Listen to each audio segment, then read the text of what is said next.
নারী এবং পুরুষদের সুন্নতি পোশাকগুলো কেমন হতে পারে?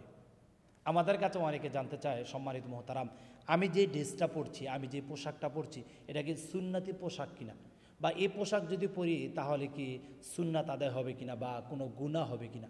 Very important. আমরা গত কয়েকটি ভিডিওতে বলেছিলাম, আমাদের সমাজের আজকের ছেলেরা এমন কিছু পোশাক পরছে যেগুলো একেবারে জঘন্য, একবারে নিকৃষ্ট, একবারে নিলজ্জময়। অর্থাৎ হাফ প্যান্ট পরে যুবকেরা রাস্তার মধ্যে বের হচ্ছে, একেবারে সেন্টু গেঞ্জি পরে রাস্তার মধ্যে বের হচ্ছে, একবারে নোংরা সিস্টেম অনুযায়ী পোশাক পরে বের হচ্ছে। এগুলো কখনো সুন্নাতি পোশাক নয়। ছেলেদের ক্ষেত্রে সুন্নাতি পোশাকের ডিসিপ্লিন রয়েছে, মেয়েদের ক্ষেত্রেও সুন্নাতি পোশাকের ডিসিপ্লিন রয়েছে সুন্নাহ অনুযায়ী। ছেলেরা ঢিলাঢালা পোশাক পরবেন। ছেলেদের সতর হচ্ছে নাভি থেকে হাঁটুর নিচ পর্যন্ত, মেয়েদের সতর হচ্ছে মুখমণ্ডল ছাড়া, দুই হাতের কবজি ছাড়া, পায়ের গোড়ালি ছাড়া, গোটাটাই মেয়েদের সতর।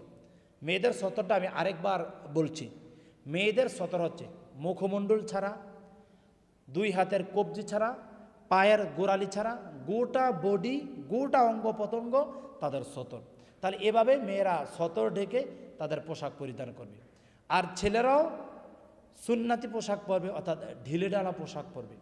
আমরা আলেম হওয়ার কারণে আমরা এরকম বলছি না শুধুমাত্র পাঞ্জাবি পরাই সুন্না। হ্যাঁ, রাসূল সাল্লাল্লাহু আলাইহি সাল্লাম এই পোশাকটাকে বেশি পছন্দ করতেন, এই পোশাকটা পরতেন।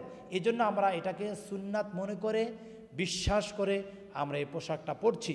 আপনিও যদি ঢিলাঢালা পোশাক যদি পরেন, আপনি যে জামা পরছেন সেটা যদি গোটা হাত মুচড়ানো থাকে, অর্থাৎ গোটা হাত জুড়ে থাকে, গোটা বডিকে আপনি যদি ঢিলাঢালা করে যদি পোশাক যদি পরেন তাহলে হবে।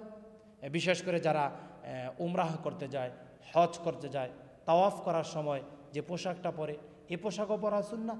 আপনি এভাবেও পোশাক পরতে পারেন, অর্থাৎ ছেলে হোক মেয়ে হোক সকলের জন্যই ঢিলাঢালা পোশাক পরা রাসূল আরবি সাল্লাল্লাহু আলাইহি ওয়াসাল্লাম সুন্নাহ। তাহলে আসুন আমরা সব সময় রাসূল আরবি সাল্লাল্লাহু আলাইহি ওয়াসাল্লাম সুন্নাহ অনুযায়ী পোশাকগুলো পরার চেষ্টা করি। আল্লাহ তাআলা আমাদের সবাইকে আমল করার তৌফিক দান করুক। আল্লাহুম্মা আমিন।